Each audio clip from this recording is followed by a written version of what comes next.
라오디게아 교회의 사자에게 보낸 편지. 이기는 그에게는 내가 내 보좌에 함께 앉게하여 주기를 내가 이기고 아버지 보좌에 함께 앉은 것과 같이 하리라. 보좌에 앉게 하심.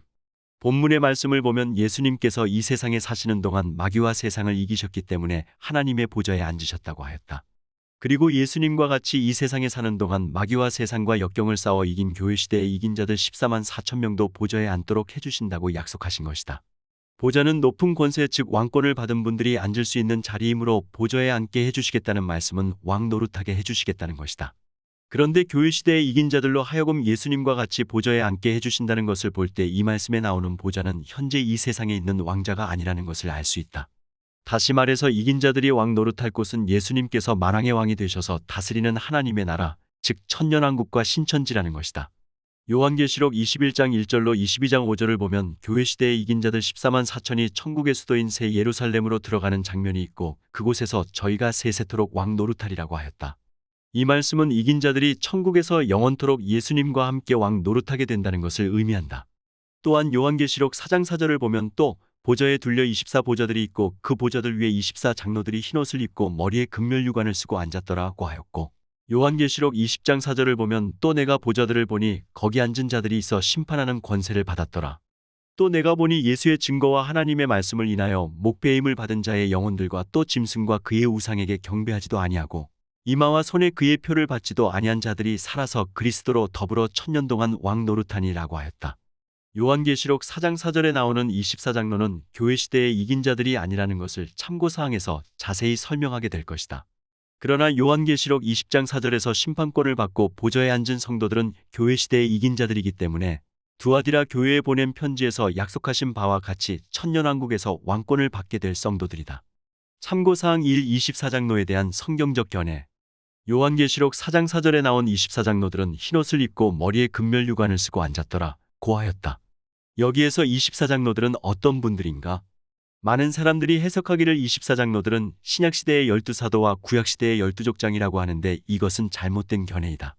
왜냐하면 사도 요한이 입신하여 천상낙원에 들어갔을 때 24장로들은 이미 보좌에 앉아 있었고 사도 요한은 그 장로들의 보좌들 가운데 앉아 있지 않고 그 24장로들의 보좌를 바라보고 있는 것을 보면 12사도는 24장로들 중에 포함되지 않았다는 것을 알 수 있기 때문이다. 그리고 24장로들은 천사들이 아니고 사람들이다. 왜냐하면 장로라는 호칭은 사람들에게만 사용하는 것이기 때문이다. 또한 24장로들이 면류관을 쓴 것을 보더라도 천사가 아니고 사람이라는 것을 알 수 있다. 왜냐하면 성경에는 천사가 면류관을 쓰고 있다는 증거가 없고 또 면류관은 마귀와 세상과 역경을 이기고 쓰게 되는 것이므로 이 세상이 아닌 영계에서 활동하는 천사들은 면류관을 쓸 수 없기 때문이다. 그리고 24장로들은 이미 보좌에 앉아 있었고 사도 요한을 비롯한 12사도는 교회 시대의 이긴 자들이기 때문에 24장로들은 교회 시대가 시작되기 전 즉 구약시대의 성도들임을 알 수 있다. 또한 보좌에 앉아 있음을 볼 때 24장로들은 이긴 자들임을 알 수 있는 것이다. 결론적으로 24장로들은 교회 시대가 시작되기 전 즉 성령 강림하시기 전에 하나님을 위하여 가장 충성스러웠던 이긴 자들 24명이다. 좀 더 자세히 말하자면 24장로들은 구약시대의 대표적인 성도들로서 교회 시대를 열기 위하여 하나님께 쓰임받았던 큰 사역자들이다.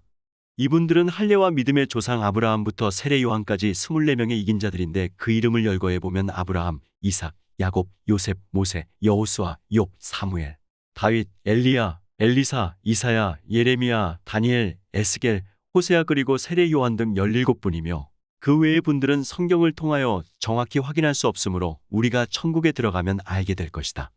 그런데 24장로들을 아브라함부터 세례 요한까지 24명의 이긴 자들이라고 해석하며 아브라함 이전의 노아나 에녹 같은 분들이 24장로에 포함되지 않은 이유는 무엇인가? 그것은 출애굽한 성도가 광야연단 과정을 통과하여 마음과 행실을 정결케 하고 가나안 땅 입구에서 영적 할례를 받은 후 가나안 땅 즉 천국에 들어가게 하시는 하나님의 구원 섭리가 아브라함 때부터 시작되었기 때문이다. 참고로 파라다이스 방문기라는 책의 47, 73료를 보면 영계 체험자인 세네카 소디가 처음 낙원에 들어갔을 때 영접한 분이 여호수아였는데 장로라고 불려지고 있었다고 한다. 그리고 아브라함, 다윗, 엘리야, 이사야, 모세 등 모두가 장로들로 불려진다고 증언하고 있다. 또한 세네카 소디에게 아브라함이 설명해 주기를 24장로들은 예수님께서 부활하셨을 때 함께 부활했다는 사실을 가르쳐 주었다고 기록되어 있다. 참고사항 2. 천년왕국에 대한 성경적 견해. 천년왕국에 들어갈 세 종류의 성도들. 심판권을 받고 보좌에 앉은 성도들. 어떤 사람들은 요한계시록 20장 4절 말씀을 잘못 해석하여 세 종류의 성도들이 모두 천년왕국에서 왕 노릇하는 것으로 착각하고 있다. 그러나 두아디라 교회에 보낸 편지 중에 약속하신 바와 같이 만국을 다스리는 권세 즉 천년왕국 시대의 분봉한 권세는 교회 시대의 이긴 자들만 받게 되는 것이다. 그러므로 세 종류의 성도들 모두가 천년왕국 시대의 왕 노릇하는 것이 아니고 오직 심판권을 받고 보좌에 앉은 성도들 즉 교회 시대의 이긴 자들만이 천년왕국 시대의 왕 노릇하는 것이다. 또한 천년왕국은 재정일치 시대이므로 이긴 자들이 왕권과 함께 제사장 직분도 받게 될 것이다. 그리고 교회 시대의 이긴 자들은 공중 강림하실 때에 휴거되었다가 주님께서 지상 재림하실 때 함께 내려와서 철장 권세로 죄악 세상을 심판하고 천년왕국 시대의 만국을 다스리는 왕들이 될 것이다. 이 심판권을 받고 보좌에 앉은 성도들의 몸은 죽어야 할 육체가 아니고 부활된 몸 곧 신령한 몸이다. 그러므로 결혼하여 부부 생활을 하거나 자녀를 낳지 않을 것이며 의식주에 얽매이지 않고 하나님의 허락하신 가운데 영계에 있는 천국을 자유롭게 왕래하며 땅의 사방 어디든지 자유자재로 다니면서 활동하게 될 것이다. 그러나 14만 4천 명 전부가 천년왕국에 들어가서 왕권과 제사장 직분을 받게 되지는 않을 것이다. 순교자들 요한계시록 6장 9절로 11절을 보면 대환난이 시작되기 전에 순교한 성도들과 대환난을 통과하는 중에 순교한 성도들이 있음을 가르쳐주고 있다. 이 순교자들은 심판권을 받고 보좌에 앉은 성도들, 즉 천년왕국 시대의 왕들을 보필하게 되는데 정치적으로는 장관이나 도지사 같은 권세를 받게 되고 종교적으로는 담임 목회자를 보필하는 장로, 권사, 집사 같은 직분을 받고 봉사하게 될 것이다. 그리고 순교자들은 예수님께서 지상 재림하실 때 14만 4천 명과 함께 내려오는 것이 아니고 아마겟돈 심판이 끝난 직후, 즉 대환난이 끝난 직후에 부활된 몸으로 나타나게 될 것이다. 이긴 자들이 순교했을 경우에는 14만 4천 명의 반열에 포함되었으므로 순교자들의 반열에는 포함되지 않는다. 그리고 계시록에서 나온 순교자들은 광야에서 연단받는 중에 순교한 성도들을 가리켜 말한다. 따라서 순교자들은 이긴 자들보다 상급이 적은 성도들이다. 살아남은 성도들은 휴거되지 못하고 대환난을 통과하는 중에 순교당하지도 않고 질병이나 배고픔, 천재지변 등으로 죽임을 당하지도 않고 살아남아서 육체를 가지고 천년왕국에 들어가는 성도들이다. 다시 말해서 이들은 이긴 자들이나 순교자들과 같이 부활된 몸으로 천년왕국에 들어가는 것이 아니고 언젠가는 죽어야 될 육체를 가지고 들어간다는 것이다. 또한 살아남은 성도들은 천년왕국에서 땅을 분배받아 여러 가지 생업에 종사할 것이며 정상적인 본능 즉 정욕을 가지고 있으므로 결혼 생활을 하면서 자녀를 낳게 될 것이다. 이 성도들로 말미암아 천년왕국 백성들은 번성하게 된다. 그리고 이들은 심판권을 받고 보좌에 앉은 성도들과 순교자들의 통치와 보호를 받으며 살게 될 것이다. 천년왕국에 들어갈 세 종류의 성도들에 대한 모형적 진리. 요한계시록 20장 4절에서 천년왕국에 들어갈 성도들이 세 종류라는 것을 알게 되었는데 이제부터 모형적 진리를 통하여 세 종류의 성도들에 대한 진리를 정돈해보자. 이스라엘 백성들은 천국 백성들의 모형이다. 그리고 이스라엘 백성들은 40년 광야 여정을 마치고 천국의 모형인 가나안 땅에 들어갈 때 세 종류의 신분으로 들어갔다. 이것은 천년왕국이나 영계의 천국에 들어가는 세 종류의 성도들에 대한 모형적 진리이다. 민수기 26장을 보면 이스라엘 백성들이 광야 생활을 마칠 때쯤 즉 가나안 땅에 들어가기 직전에 모세가 백성들을 계수하는 장면이 나온다. 이때의 모세는 12지파에서 가나안에 들어가 땅을 분배받게 될 60만 명 정도가 채워진 것을 확인하게 되었다. 그러나 레위 지파는 땅을 분배받을 12지파의 60만 명 가운데는 포함되지 않았기 때문에 땅을 분배받지 못하였다. 그러므로 땅을 분배받은 백성들과 레위인들은 구별되고 있다는 것을 알 수 있다. 또한 민수기 3장 1절로 10절을 보면 아론과 아들들과 그 자손들이 기름을 발리우고 거룩히 구별되어 제사장 직분을 받게 되었다. 다시 말해서 레위 지파 중에서 아론의 아들들과 그 자손들은 제사장 직무를 수행하게 되었다는 것이다. 그리고 제사장들과 레위인들을 구별하고 있는 말씀, 즉 민수기 3장 9절을 보면 너는 레위인을 아론과 그 아들들에게 주라. 그들은 이스라엘 자손 중에서 아론에게 온전히 돌리운 자니라 고하였다. 제사장들을 레위인들이 보필하게 하셨다는 것이다. 다시 말해서 레위인들은 제사장들의 명령을 따라 시종하며 온 회중을 위한 일을 맡아 수행하면서 성막의 여러 기구를 돌보고 제사 드리는 일에 봉사하도록 하였다. 이와 같이 하나님께서는 이스라엘 백성들을 세 종류로 구분하셨다. 첫째는 제사장들, 둘째는 레위인들 그리고 셋째는 땅을 분배받은 백성들이다. 이렇게 구별한 것은 천년왕국이나 영계의 천국에 들어가는 성도들이 세 종류로 구분되는 것에 대한 모형적 진리이다. 그러므로 아론과 아론의 자손들 즉 제사장들은 천년왕국에서 심판권을 받고 보좌에 앉은 성도들의 모형이다. 그리고 제사장들을 보필하는 레위인들은 심판권을 받고 보좌에 앉은 성도들을 보필하는 순교자들의 모형이다. 또한 땅을 분배받은 12지파 60만 명은 육체를 가지고 천년왕국에 들어갈 살아남은 성도들의 모형이다. 그러면 땅을 분배받은 백성들은 목축이나 농업을 하면서 생활에 필요한 소득을 얻었지만 땅을 분배받지 못한 레위인들과 제사장들의 기업은 무엇인가? 그것은 땅을 분배받은 백성들이 드린 11조를 레위인들의 기업이 되게 하였고 레위인들이 드린 11조를 제사장들의 기업이 되게 한 것이다. 천년왕국의 이모저모. 이사야 65장 17절에 나온 새하늘과 새 땅은 영원한 천국을 의미하는 것이 아니고 천년왕국을 의미한다. 그곳은 농사를 지으며 집을 건축하고 자녀를 낳고 나무의 수완같이 장수하는 세상이므로 영원 천국과 같이 신령한 세계가 아니고 이 땅 위에 세워지는 천년지 상낙원을 가리켜 말한다.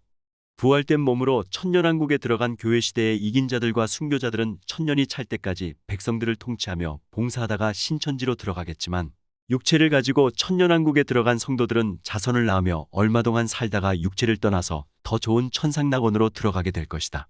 천년왕국에서 출생한 사람들은 비록 낙원에서 출생했을지라도 전부가 신천지에 들어가게 되는 것이 아니다.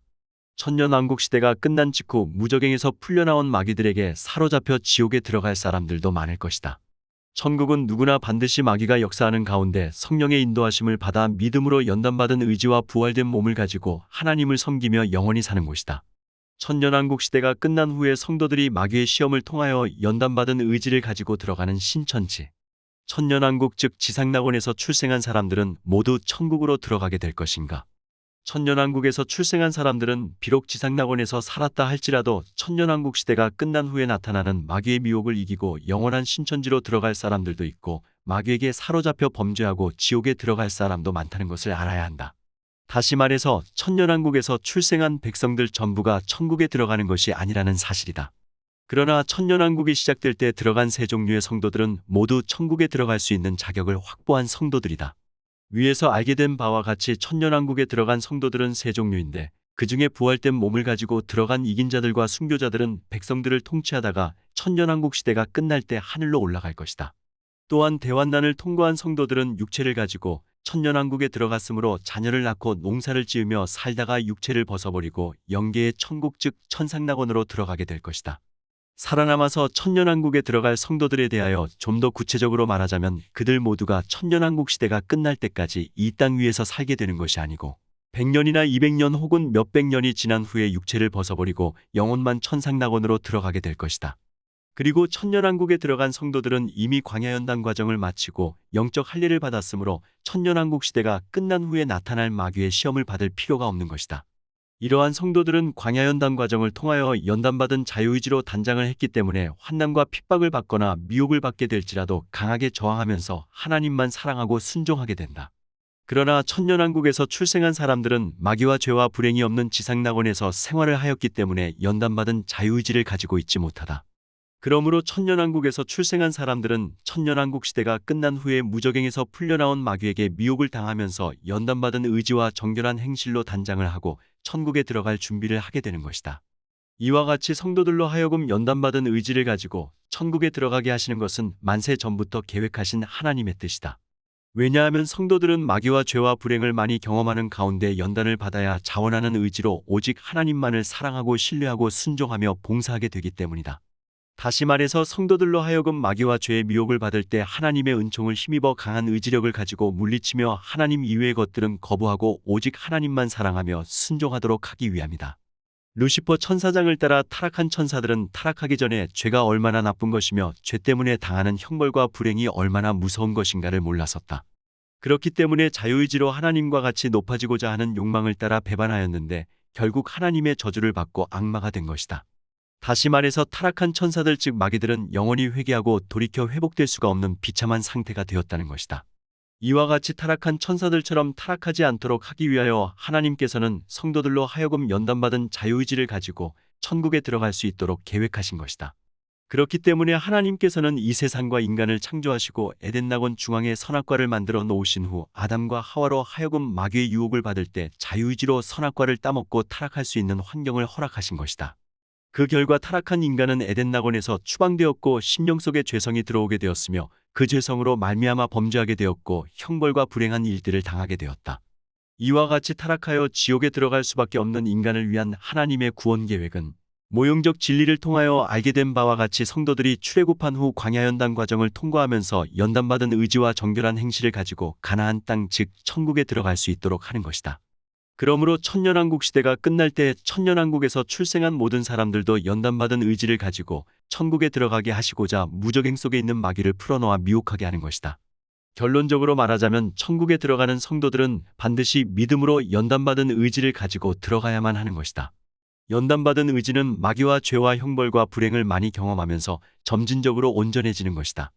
또한 그것은 자원하여 하나님만을 사랑하고 순종하며 하나님의 뜻을 거역하도록 미혹하는 모든 것들을 물리치는 의지를 가리켜 말한다.